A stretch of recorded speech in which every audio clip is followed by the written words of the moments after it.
Movie start होती है और हमें दिखाया जाता है कि हमारा मेन एक्टर मेजर ईगर ग्रोम, जो कि एक पुलिस ऑफिसर है, वो चोरों के पीछे भाग रहा है। भागते भागते वो चोर अपनी वैन को बस में ठोक देते हैं। मेजर उनकी वैन में अंदर चले जाते हैं और चोर उसे वहीं शॉट गन से मार देते हैं। और जब वो कॉफिन में होते हैं तब वो अचानक अपनी आँख खोलते हैं और हमें पता चलता है कि यह तो ग्रोम की इमेजिनेशन है। सीन कट होता है और हमें ऐसे ही वापस कई सारे इमेजिनेशन के क्लिप दिखाए जाते हैं। फिर इन द रियलिटी जब चोर बस को ठोकते हैं तब ग्रोम वैन के पीछे भागता ही नहीं और चोर को गार्बेज के ट्रक से घसीटते हुए ले जाता है और फिर तीनों चोरों को पकड़ लेते हैं। उसके बाद हमें डुबिन को दिखाया जाता है, जो कि पुलिस की ट्रेनिंग लेने के लिए आया होता है और इसके लिए उसे एक पुलिस ऑफिसर के अंडर काम करना होगा। ये सभी बात जब दूसरा ऑफिसर डुबिन को बता ही रहा होता है तब वहाँ पे उन सभी के सीनियर ऑफिसर आते हैं और वो ग्रोम से मिलते हैं, जहाँ पर वो ग्रोम को काफ़ी डांटते हैं क्योंकि ग्रोम ने काफ़ी सारे बिल्डिंग्स को डैमेज भी कर दिया था और एक स्टैच्यू को भी तोड़ दिया था। ऊपर से आज ग्रोम का ऑफ डे था। बाद में सीनियर ऑफिसर ग्रोम को नौकरी छोड़ने के लिए कहते हैं और तभी ग्रोम अपना इस्तीफा के साथ साथ अपना बैच भी उतार देता है। अब क्योंकि ग्रोम इतना काबिल और अपनी ड्यूटी के प्रति वफादार था, इसलिए वो ऑफिसर ग्रोम के जाने के बाद उस इस्तीफे को एक्सेप्ट नहीं करता। हमें न्यूज़ में दिखाया जाता है कि एक अमीर बाप के बेटे ने रात को नशे में अपनी कार से एक बच्ची को मार दिया था और इसी सिलसिले में आज कोर्ट की सुनवाई है। सुनवाई में उस लड़की का फ्रेंड ल्यूसा गवाही दे रहा था, लेकिन उसकी गवाही कोई काम नहीं आती और जज उस अमीर बाप के बेटे को छोड़ देते हैं। फिर मेजर ईगर ग्रोम ल्यूसा के टीचर से मिलते हैं और अपना कार्ड देते हैं कि अगर कोई प्रॉब्लम हो तो कॉल करें। उसके बाद हमें एक बड़े से हॉल में स्मार्ट सोशल नेटवर्क के बारे में बताया जाता है, जिसमें प्राइवेसी हाई लेवल की थी और गवर्नमेंट से बैन की गई हुई सभी वेबसाइट को चला सकते हैं। और हमें ये सब बताते हैं सिरी ओसा, जो कि सेकंड मैन एक्टर है। सिरी ओसा की ये इन्वेंशन सबको पसंद आती है। वो अपने कमरे में अपने एक लौते फ्रेंड ओलिग से कोर्ट की सुनवाई के बारे में बात कर रहे होते हैं कि कानून भी अमीरों के सामने कुछ नहीं, क्योंकि ये कानून अमीरों को सजा देता ही नहीं। तब उसका दोस्त ओलिग उसे कहता है कि अब ये नहीं होगा और वहाँ से चला जाता है। रात को ईगर अपने सीनियर के साथ डिनर कर रहा होता है कि तभी उसे तातियाना का कॉल आता है कि ल्यूसा लापता हो गया है और वो आज डिनर पे भी नहीं आया है। सीन कट होता है और हमें वही अमीर बाप का बेटा दिखाया जाता है, जिसे एक मास्क वाला आदमी मार देता है। यह सब ईगर देख लेता है और वो उस मास्क वाले आदमी को पकड़ने के लिए जाता है, लेकिन वो उसे चकमा देकर भाग जाता है। सुबह ईगर के सीनियर उसे कहते हैं कि उस अमीर बाप का बेटा जब मरा था तब उसके घर के आसपास ल्यूसा को देखा गया था और हाल वो पुलिस की गिरफ्त में है। साथ में वो उसे अपने बैच भी वापस देते हैं। ईगर ल्यूसा से बात करता है, तब ल्यूसा उस कातिल को हीरो मानता है क्योंकि जो काम कोर्ट ना कर सका वो उस कातिल ने कर दिखाया। ईगर इस केस के बारे में डिटेल्स इकट्ठा करता है और जब वो घर पे जाता है तब उसे रास्ते में दो गुंडे एक लड़की के साथ जबरदस्ती करते हुए दिखते हैं। वो उस लड़की को बचाता है और अपने घर पे लाता है। वो जब उसके लिए कॉफी बना रहा होता है तब वो लड़की उस डिटेल की पिक्स लेकर भाग जाती है। सिरी ओसा जब कमरे में होता है तब उसके पास वही कातिल आता है। उसे देखकर सिरी ओसा डर जाता है, पर वो कातिल और कोई नहीं बल्कि उसी का फ्रेंड ओलिग था। जब सिरी ओसा उसे कहता है कि वो खूनी है तब ओलिग उसे कन्विंस करता है कि यह सब उसने सही किया है। उसके बाद वो किलर सभी को सिरी ओसा के बनाए गए नेटवर्क की हेल्प से वीडियो भेजता है और इसे पता भी नहीं चलता कि यह वीडियो किस यूजर आईडी से भेजा गया है और अपने आप को प्लेग डॉक्टर बताता है, जो कि सभी अमीरों के खिलाफ था जिसने दूसरों के साथ गलत किया था।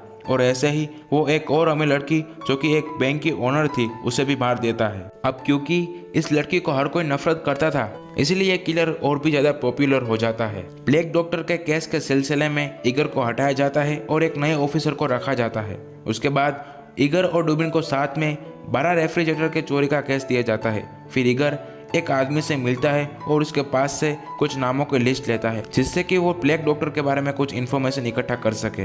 वो इन लिस्ट में दिए गए सभी से मिलता है और उसे कुछ नहीं मिलता। वो सिरी ओसा के पास ब्लैक डॉक्टर के वीडियो के बारे में पूछता है, क्योंकि वो वीडियो सिरी ओसा के नेटवर्क से ही भेजा गया था, लेकिन सिरी ओसा के नेटवर्क में प्राइवेसी की वजह से ये नहीं पता चलता कि वो वीडियो किस डिवाइस से भेजा गया था। पुलिस स्टेशन में डुबिन ईगर को एक वीडियो दिखाता है जिसमें एक लड़की डॉक्टर प्लेग के बारे में काफ़ी सारी इन्फॉर्मेशन दे रही थी और वो लड़की वही थी जो ईगर के घर से पिक्स चुरा के भागी थी।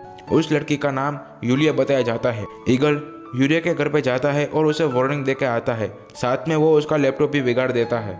डॉक्टर प्लेग लाइव आता है और एक ऐसे आदमी को मारता है जिसकी वजह से काफ़ी सारा कचरा था और जिसकी वजह से लोग खतरनाक बीमारियों से मर रहे होते हैं। लेकिन इस बार वो उस आदमी के साथ साथ उसकी फैमिली को भी मार देता है। सिर्फ एक आदमी की गुनाह की वजह से जब ओलिग ने पूरी फैमिली को मार दिया तब सीरियोसा उसे पुलिस की धमकी देता है, लेकिन ओलेग उसे कहता है कि अगर तुम पुलिस को बताना चाहते हो तो यह भी कहना कि वो ये सब कुछ स्टार्टिंग से जानता था। अगर सीरियोसा ये करता तो वो भी इस केस में फंस सकता था, इसी वजह से वो पुलिस को नहीं बुलाता। डुबिन ईगर के घर जाता है और वो देखता है कि ईगर ने डॉक्टर प्लेग के बारे में काफ़ी सारी इन्फॉर्मेशन इकट्ठा कर ली है। डुबिन वो इन्फॉर्मेशन देखता है और ईगर से कहता है कि शायद अब प्लेग डॉक्टर ऐसा मेरे को मारेगा जिससे कि हर कोई नफरत करता हो, और कहता है कि आज गोल्डन ड्रैगन कैसीनो की ओपनिंग है जिसमें कई सारे अमीर लोग इकट्ठा हो गए। इसकी वजह से ईगर भी वहाँ पे जाता है और तब वो वहाँ पे यूलिया से मिलता है।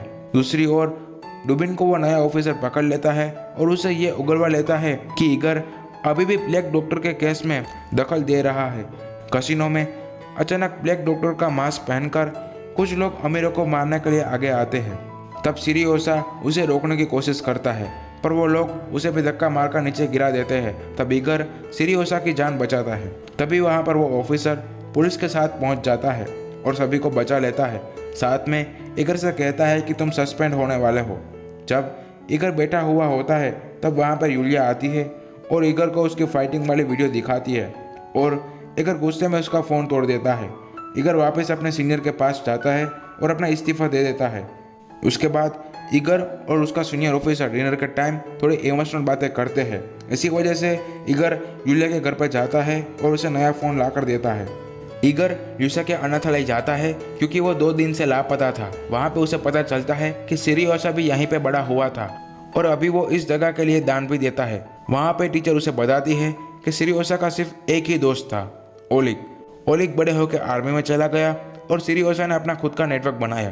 तभी ईगर सीरियोसा के बचपन की बुक देखता है जिसमें प्लेग डॉक्टर का स्केच बना हुआ था और वो सीधा सीरियोसा के पास पहुंचता है। उसके बाद थोड़ी देर वो दोनों बात करते हैं और फिर ईगर उसे कहता है कि तुम्हारे कॉन्ट्रैक्ट में लिखा हुआ है कि ऑफिस सिक्योरिटी को अपडेट करना है, वो भी एक विदेशी कंपनी से, सबसे एडवांस फ्यूचर। साथ में वो उसे बचपन का स्केच भी दिखाता है जिसमें उसने प्लेग डॉक्टर को बनाया था। अब सीरियोसा को वो पूछता है कि तुमने आखिर उन सबको क्यों मारा। तभी वहाँ पर ओलेग आता है और सीरियोसा ओलेग का नाम लेता है। तब ईगर कहता है कि हाँ, पहले मुझे भी ऐसा ही लगा था, ये उसी का काम है, लेकिन वो तो 1 साल पहले ही मर चुका है। उसके साथ साथ उसकी डेथ सर्टिफिकेट भी उसे दिखाता है। यहाँ पे हमें पता चलता है कि ओलेग सिर्फ सीरियोसा को ही दिखता है क्योंकि वो मेंटली डिस्टर्ब है। अब ये बात सीरियोसा को भी समझ में आ गई थी, इसी वजह से वो ईगर को मार के बेहोश कर देता है। तभी ओलेग सीरियोसा में कन्वर्ट हो जाता है। सीन कट होता है और हमें दिखाया जाता है कि ईगर को प्लेग डॉक्टर का सूट पहनाकर सीरियोसा ने जाल में फंसा दिया है और इसी वजह से ईगर को पुलिस पकड़ कर ले जाती है। जब ईगर जेल में होता है तब डुबिन ईगर को छुड़ाने में हेल्प करता है और वहाँ पर यूलिया भी उसे भगाने में हेल्प करती है। फिर ईगर अकेले ही सीरियोसा के पास लड़ने के लिए जाता है जहाँ पर सीरियोसा ने प्लेग डॉक्टर का सूट पहना होता है। इन दोनों में जबरदस्त फाइट शुरू हो जाती है और ईगर उसे पकड़ लेता है, लेकिन वो वापस से छूट जाता है और तभी वहाँ पे यूलिया और डुबिन भी आ जाता है। वो भी सीरियोसा को पकड़ने में लग जाते हैं। एंड में कोई रास्ता न होने पर ईगर सीरियोसा को पकड़कर नीचे कूद जाता है, लेकिन तभी उसे यूलिया और डुबिन पकड़ लेते हैं। इस जंप में सीरियोसा के हाथ में से आग निकलने वाला डिवाइस निकल जाता है और वो पकड़ा जाता है। ये सभी फाइटिंग का वीडियो यूलिया अपने फ़ोन में रिकॉर्ड कर लेती है और ये सीरियोसा को सजा के लिए काफ़ी था। हमें मूवी के पोस्ट क्रेडिट सीन में दिखाया जाता है कि ओलिग अभी भी जिंदा है। यहीं पर मूवी एंड होती है। मिलते हैं अगले वीडियो में। बाय।